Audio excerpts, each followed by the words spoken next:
తెలుసు కదా, రీసెంట్గా జేసీ ప్రభాకర్ రెడ్డికి సంబంధించిన బస్సులు అనేవి పెద్ద ఎత్తున తగలబడ్డాయి. అయితే ఇది షార్ట్ సర్క్యూట్ వల్ల జరిగిందని చెప్పేసి పోలీసులు అయితే తేల్చడం జరిగింది. కాకపోతే జేసీ ప్రభాకర్ రెడ్డి మాత్రం ఇది బీజేపీ నేతలు చేశారని చెప్పేసి ఆయన ప్రెస్ మీట్ పెట్టి మరి ఆయన ఈ యొక్క విషయాన్ని అయితే చెప్పడం జరిగింది. అయితే ఈ యొక్క ఇష్యూలో జగన్మోహన్ రెడ్డిని ఒక రకంగా ఆయన మంచోడు అంటూ, బీజేపీ వాళ్ళని ఒక రకంగా ద్రోహులు అంటూ ఆయన మాట్లాడటం జరిగింది. జగన్మోహన్ రెడ్డి నా బస్సులను ఆపాడే తప్పితే ఇట్లా ఏమంటారు ఈ స్థాయిలో బస్సులను తగబెట్టలేదు అన్నట్లుగా ఆయన మాట్లాడటం జరిగింది.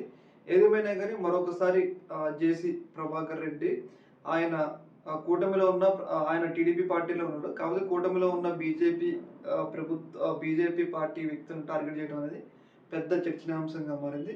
ఫస్ట్ ఏమనుకున్నారంటే చాలామంది వైసీపీ వాళ్ళు కూడా ఆరోపించింది ఏంటంటే జేసీ ప్రభాకర్ రెడ్డి ఆయన ఏమంటారు ఇన్సూరెన్స్ డబ్బుల కోసం పాత బస్సులను తగలబెట్టారు అన్నట్లుగా మాట్లాడటం జరిగింది. కాకపోతే ఎప్పుడైతే ఈ ఇష్యూ అంతా వచ్చిన తర్వాత కావాలని ఆయన బీజేపీ వాళ్ళే నా బస్సులను తగలబెట్టారు అన్న తర్వాత ఈ బస్సుల విషయంలో ఇదంతా జరిగిన తర్వాత మీతో పోల్చుకుంటే ఈ బీజేపీ వాళ్ళతో పోల్చుకుంటే జగన్మోహన్ రెడ్డి నయం అన్నట్లుగా ఆయన మాట్లాడడం జరిగింది.